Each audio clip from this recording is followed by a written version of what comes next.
और हमारे यहाँ एक कोताही ये भी पाई जाती है कि वालिदैन क्या करते हैं, वालिद साहब ने जब देखा कि बच्चा शोर कर रहा है तो उसकी माँ को कहेंगे इसको तुम ही खिला देना, शोर कर रहा है, चीख चिल्ला रहा, तंग कर रहा मुझे। लेकिन हुजूर सल्लल्लाहु अलैहि वसल्लम साथ बिठा कर खाना खिला रहे हैं ताकि उसको पता तो चले, मुझे भी पता तो चले कि खाना कैसे खाता है। वो बच्चा बड़ा होगा, वालिद को यही नहीं पता वो दाएं हाथ से खाता है बाएं हाथ से खाता है, वो पानी बैठ के पीता है पानी खड़ा होकर पीता है। तो तरबियत अमल का नाम है, और जब तक खुद हम अमल नहीं करेंगे बच्चे की तरबियत नहीं होगी। तो हुजूर सल्लल्लाहु अलैहि वसल्लम साथ बिठाकर बच्चे को समझा रहे हैं कि ये चीज़ इस तरह खानी है, इसको इस तरह इस्तेमाल करना है। तो इसलिए तरबियत के सिलसिले में वालिदैन पर बहुत बड़ी जिम्मेदारी है। बाद वालिदैन ये भी समझते हैं कि हमने बच्चों को स्कूल में भेज दिया तो बस ठीक है, स्कूल वाले जाने बच्चा जाने, अब वहाँ से बुजुर्ग बन के निकलेगा।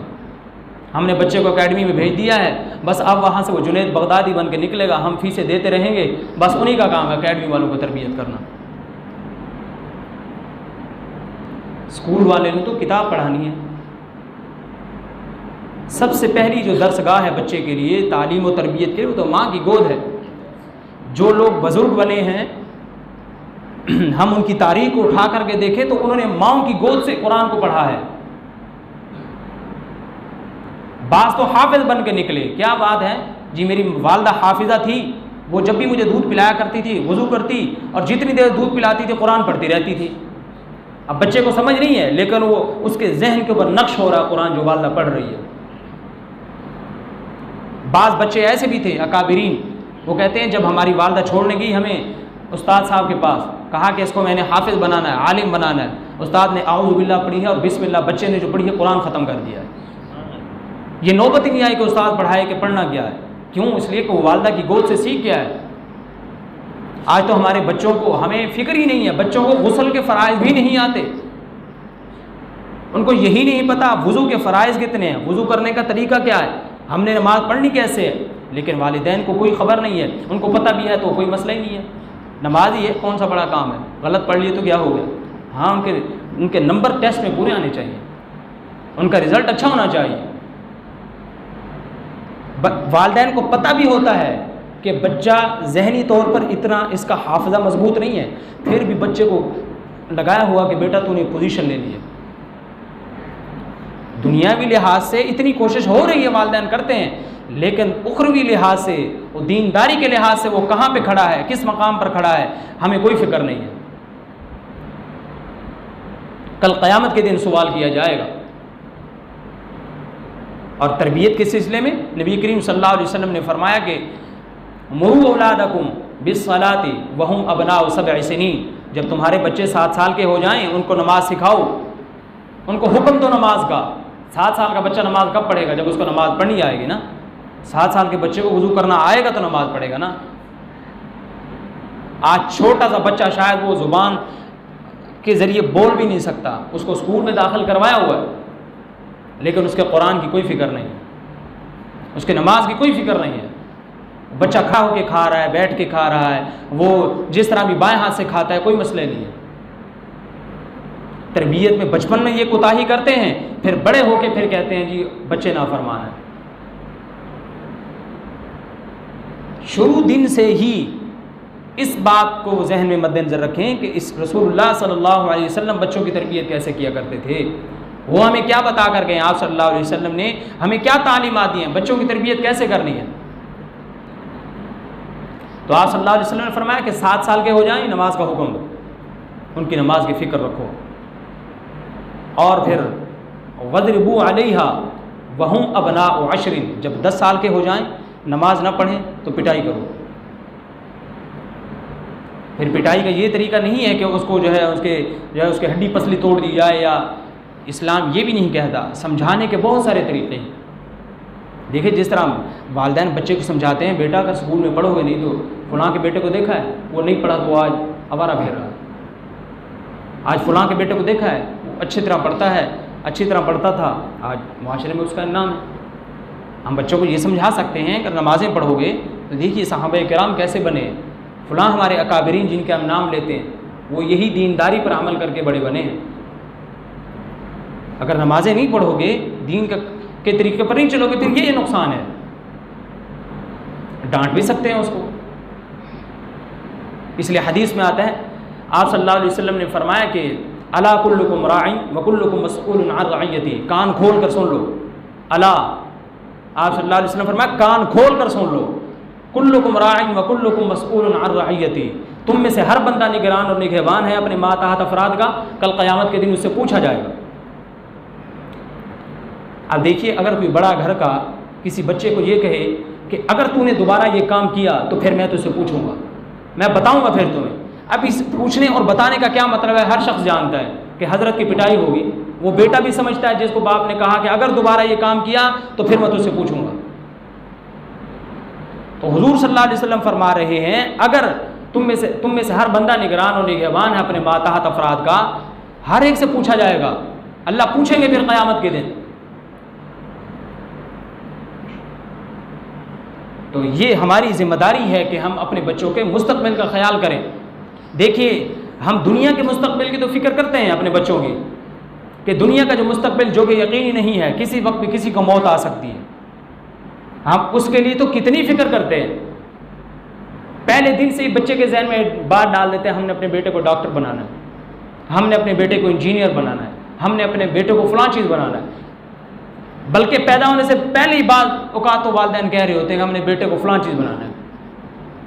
लेकिन क्या हमने कभी ये भी कहा है कि हमने बेटे को 5 वक्त का नमाजी बनाना है, हमने उसको दीनदार बनाना है, हमने कुरान और सुन्नत के मुताबिक उसकी तरबियत करनी है, हमने सहाबा किराम जैसा बनाना है, हमने अबू बकर जैसा अपने बेटे को बनाना है, हमने उमर जैसा अपने बेटे को बनाना है, हमने अपनी बेटी को हज़रत फातिमा रज़ियल्लाहु ताला अन्हा जैसा बनाना है? कोई फिक्र ही नहीं।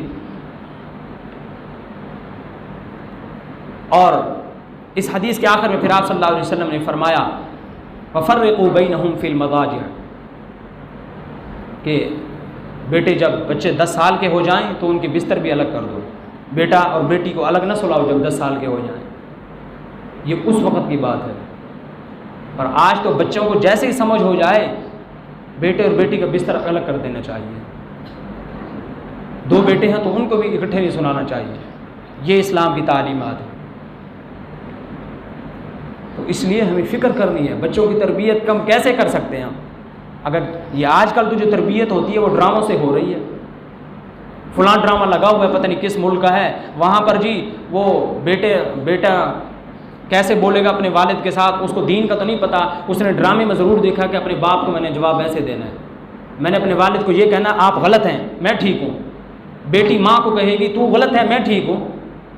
वो कहाँ से सीखेगी? ड्रामों से। दीन तो सिखाया नहीं। सास ने अपनी बहू के साथ क्या रवैया रखना है वो सीखेगी कहाँ से? हदीस से नहीं, कुरान से नहीं, ड्रामों से। बहू ने सास के साथ क्या रवैया अख्तियार करना है वो ड्रामा देख रही है, वहाँ देखती है कि सास को ऐसे 2-4 गालियाँ भी देनी है, उसको कहना तू तो अकल से है ही फारिग, मैं समझदार हूँ, मैं तो पढ़ी लिखी हूँ। नतीजा क्या है? ये आज इसका नुकसान नहीं हो रहा, ये बचपन से जब से पैदा हुई थी तब से फ़िक्र ही नहीं की इसकी, तो इसलिए इस नतीजे पर पहुँची है वो। माशरे में जितनी भी ख़राबियाँ हैं ये इसी वजह से हैं कि हमने अपने बच्चों को दीन नहीं सिखाया, उनकी तरबियत की ही नहीं। दुनिया की फ़िक्र है ज़्यादा से ज़्यादा, बस कि दुनिया में उनके पास अच्छी नौकरी आ जाए, वो अच्छा पैसा कमाने लग जाएं, बस यही मकसद है। और सिर्फ यही बच्चों के जहन में डालते हैं कि अच्छा पैसा कमाना है। फिर बेटा बड़ा होकर ये नहीं सोचता कि मैं रिश्वत ले रहा हूँ, मैं सूद का कारोबार कर रहा हूँ, मैं किसी की गर्दन पर पाँव रखकर जो है पैसे बना रहा हूँ, ये जो प्लाट जिस पर मैंने कब्ज़ा किया हुआ है ये किसी और का, मेरा नहीं है, ये जो मैंने 1 ईंट आगे सरका ली है ये मेरी जगह नहीं है, ये किसी और की है। क्यों? बचपन से उसको एक ही बात सिखाई गई, बेटा गाड़ी अच्छी होनी चाहिए तेरे पास, तेरा मकान तेरे पास अच्छा खासा होना चाहिए, तेरी कोठी और बंगला होना चाहिए, वो हो चाहे जिसका भी जैसे भी कब्ज़ा करना है उसके ऊपर। इसलिए वालिदैन को ये सोचना चाहिए जब वो अपने बच्चे को स्कूल में दाखिल करवाते हैं तो इस बात का भी ख्याल रखें कि वो ऐसे इदारे में दाखिल करवाएं जहाँ पर तालीम के साथ साथ तरबियत भी दी जाती हो। ऐसे स्कूल भी मौजूद है जहाँ पर उनको सिर्फ कमाना ना सिखाया जाता हो, हलाल कमाना सिखाया जाता हो, जहाँ वालिदैन के साथ अदब और एहतराम के साथ पेश आना सिखाया जाता हो, जहाँ कुरान करीम हुजूर सल्लल्लाहु अलैहि वसल्लम अल्लाह की ज़ात सहाबा किराम के साथ ताज़ीम के साथ उनका नाम लेना सिखाया जाता हो, अदब करना सिखाया जाता हो, बड़ों के साथ पेश। यही नहीं, वालिदैन तो आजकल ये भी एक सूरत है कि बेटा सिर्फ आपने हमारा ही अदब करना है, हाँ वो फलां को पानी पिलाने गया हुआ था, क्यों? तो उसका नौकर लगा हुआ। अपने बाप को तो तूने कभी पानी पिलाया नहीं है, तो वहाँ उस मोहल्ले में पानी पिलाने गया फलां। बाज़ वालिदैन को ये भी शिकायत होती है कि बच्चा अपने उस्ताद को पानी क्यों पिलाता है। ये मदारिस में और यहाँ पर तो माहौल नहीं है, लेकिन स्कूल के अंदर बाज़ औक़ात बाज़ वालिदैन को ये शिकवा होता है कि क्या हम अपने बच्चे को स्कूल में उस्ताद को पानी पिलाने के लिए भेजते हैं? हमारा बेटा तो पढ़ने आता है, यहाँ पर उसको सिर्फ किताबें रटवानी है। और जब वालिदैन बच्चे के जहन में ये बात डालते हैं कि तू स्कूल में अपने उस्ताद को पानी पिलाने नहीं जा रहा, तू तरबियत करवाने नहीं जा रहा, तू तो वहाँ से किताब रट्टा लगाने जा रहा है, फिर वही बेटा होता है जो शाम को गालियाँ देता है, बाप को भी माँ को भी। खलीफा हारून रशीद जब गया अपने बेटे को छोड़ के आया था एक आलिम के पास, तो जब उसको मिलने जाता है देखता है कि वो सिर्फ लोटे के साथ पानी डाल रहा है, खलीफा हारून रशीद का बेटा, और उस्ताद वुज़ू कर रहा है। तो खलीफा ने कहा कि मैंने अपने बेटे को आपके पास तरबियत के लिए भेजा था, आप इसको कहीं पानी में डालें, आपके आज़ा के वुज़ू को मसले भी सही। यह खलीफा वक्त के जहन में बात है कि तरबियत ऐसे होती है। आज नतीजा क्या निकलता है? ना तालीम है, न तरबियत है, बच्चे किताबें भी नहीं पढ़ते और उनको वालिदैन का अदब भी नहीं पता। जिस वालिद ने न दिन देखा, न रात देखी, न धूप देखी, न सर्दी देखी, न गर्मी देखी, दिन रात बेचारा कमा कर जिसने इस बेटे को बड़ा किया है, वही कहता है ये वालिद मेरा अक्ल से फारिग है, इसको पता ही नहीं है। बहुत सारे लोगों से हम खुद अपने कानों से जुमले सुनते हैं। इसकी वजह क्या है? उनको दीन नहीं सिखाया होता। हज़रत उमर रज़ियल्लाहु ताला अन्हु की अदालत में एक शख्स आया, उसने कहा ऐ अमीरुल मोमिनीन, मेरा बेटा बड़ा नाफरमान है, कहना नहीं मानता। हज़रत उमर ने कहा बुलवाओ अपने बेटे को। जब बुलाया गया तो उसके बेटे ने कहा ऐ अमीरुल मोमिनीन, मेरे वालिद ने मुझे बताया नहीं वालिद का मकाम क्या है। तो हज़रत उमर रज़ियल्लाहु ताला अन्हु जब ये बात सुनी तो मुकदमा खारिज कर दिया कि भाई पहले उसको सिखाओ तो सही, ये तो बताओ तुम हो कौन। तो ये चीज़ कहाँ से मिलेगी? हमें दीन से मिलेगी। दुनिया के इदारे ये चीज़ नहीं सिखाएंगे। कॉलेज है, यूनिवर्सिटी है, वहाँ पर तो जो कुछ सिखाया जाता है वो हम सभी जानते हैं। इसलिए दीन ज़रूर सिखाएं और फिर अपने बच्चे को स्कूल में दाखिल करवाते हुए भी ऐसे स्कूल का इंतखाब करें जहाँ पर दुनिया के साथ साथ दीन की तालीम और तरबियत भी दी जाती हो। बहुत सारे स्कूल हैं ऐसे जहाँ पर उनको नमाज, कुरान सब कुछ सिखाया जाता है।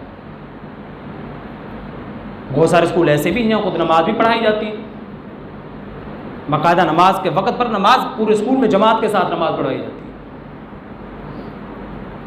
अब बच्चे के जहन में बात आ गई कि ये भी असल चीज़ है।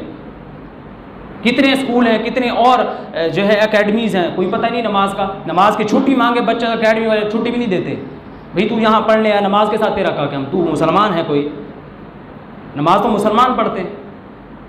माज़अल्लाह ये जो असातिज़ा जिसने आगे कौम की तामीर करनी है, कौम को तैयार करना है, उनका ये हाल है कि वो नमाज की कोई हैसियत नहीं है। ये साइंस सब्जेक्ट याद कर लो, इस अंग्रेज़ी के रोटे लगा लो, फिर तुम कामयाब हो जाओगे। तो इसलिए वालिदैन की ज़िम्मेदारी बनती है कि वो कुरान और सुन्नत की तालीम बच्चों को ज़रूर दें। स्कूल में पढ़ाना कोई बुरी बात नहीं, कॉलेज यूनिवर्सिटी में पढ़ाना, लेकिन हर वक्त उन पर नज़र रहे कि क्या कर रहा है बच्चा, इसको नमाज़ों की फ़िक्र है या नहीं है। और फिर जब तक हम लोग खुद अमल नहीं करेंगे तब तक बच्चे कभी भी नमाज के लिए तैयार नहीं होंगे। बाप जब खुद झूठ बोलेगा तो बेटे ने कभी सच नहीं बोलना। माँ जब खुद जो है वो चुगली, गीबत, हसद और टीवी पर बैठी हुई है तो वो बेटी को कभी पहले तो कहेगी नहीं, वो किस मुँह से कहेगी बेचारी। वो खुद नमाज के टाइम पे ड्रामे देख रही है और बेटी को कहे तू नमाज़ पढ़ ले, वो पढ़ भी लेगी तो दिल ही दिल में सोचेगी खुद तो ड्रामे देखती है, मुझे कई दिन बाद पढ़। वालिद जब उसको ये काम कहेगा, खुद वो खिलाफ शरअ अमूर पर में मशगूल है, उनका इर्तिकाब कर रहा है, बेटे को कहता है कि ये चीज़ सही है, ये गलत है, वो पहले तो करेगा ही नहीं। और बिलफर्ज अगर मान भी गया जहनी तौर पर, चलो वालिद है, इसने कहा है, कहना मानना चाहिए, दिल ही दिल में ज़रूर कहेगा। और वो ये भी सोचेगा कि अगर वाकई नमाज की कोई अहमियत होती तो मेरा वालिद भी तो नमाज़ पढ़ता, और अगर वाकई बेनमाजी ने जहन्नम में जाना है तो फिर मेरा अब्बू खुद भी तो नमाज़ पढ़ता, खुद तो पढ़ता नहीं है। इसका मतलब है इसकी बात ये जो कहता है कि जहन्नम में जाएगा जो बंदा नमाज़ छोड़ेगा, ये ऐसे ही बात है। तो इसलिए दीन के मामले में इस्लाम ने खुद इजाज़त दी है कि सख्ती की जाए। हदीस में आता है कि बच्चों को मुंह पर न मारो, इसका मतलब है मार सकते हैं, मुंह पर नहीं मार सकते। शरीयत कहती है इतना न मारो हड्डी पसली टूट जाए, मतलब है मार सकते हैं, हड्डी पसली तोड़ना जायज़ नहीं है। लेकिन हम दुनियावी उमूर के पीछे तो बच्चों को मारते हैं। नमाज का कोई मसला नहीं है, जी मैं फ़लाँ जगह कहता चलो ठीक होगी बात, बल्कि बाज़ औक़ात तो वालिदैन नमाज के टाइम में ही काम बता देते हैं, नमाज फिर पढ़ लेना, कोई मसला नहीं है। तो इसलिए हर एक शख्स पर ये ज़िम्मेदारी है, वालिदैन पर और हर एक इदारे के सरबराह पर। हदीस में आता है उस्ताद ज़िम्मेदार है, क़यामत के दिन पूछा जाएगा। अगर कोई शख्स कोई इदारा चला रहा है तो उससे पूछा जाएगा मातहत अफराद के बारे में, हाँ तेरे पास फ़लाँ लोग मुलाजिम थे, काम करते थे, ये गलत काम किया करते थे, तूने इनकी खबरगिरी क्यों नहीं की? अपने काम के मुतालिक तो तू पूछा करता था कि तुमने ये मेरा काम ठीक नहीं किया, जिस काम के लिए रखा हुआ है। नमाज की कोई फिक्र नहीं थी, ये यहाँ रहकर गलत काम करते थे, ये और खिलाफ शरअ उमूर काम किया करते थे, इसकी फ़िक्र नहीं थी तुम्हें। तो इसलिए इस्लाम की तरफ से हम पर ये लाजिम है कि हम जो है अपने बच्चों की तरबियत करें, उनको कुरान और सुन्नत के मुताबिक उन्हें ज़िंदगी पहले सबसे पहले खुद अमल करें, बच्चों को सिखाएं। यही कामयाबी का रास्ता है, इसी में निजात है, यही दुनिया और आखिरत की भलाई है। हम दुनिया के अंदर अपने बच्चों की फ़िक्र करते हैं, उनके पास लिबास अच्छा आ जाए, उनके पास मोबाइल अच्छा हो, उनके पास रहन सहन उनका अच्छा हो, लेकिन उनको दीन उनका किस कदर पुख्ता है, उन्हें दीन के मुताल्लिक़ कितनी आगाही है, हमें इसकी फ़िक्र नहीं है। ये फ़िक्र हमने करनी है।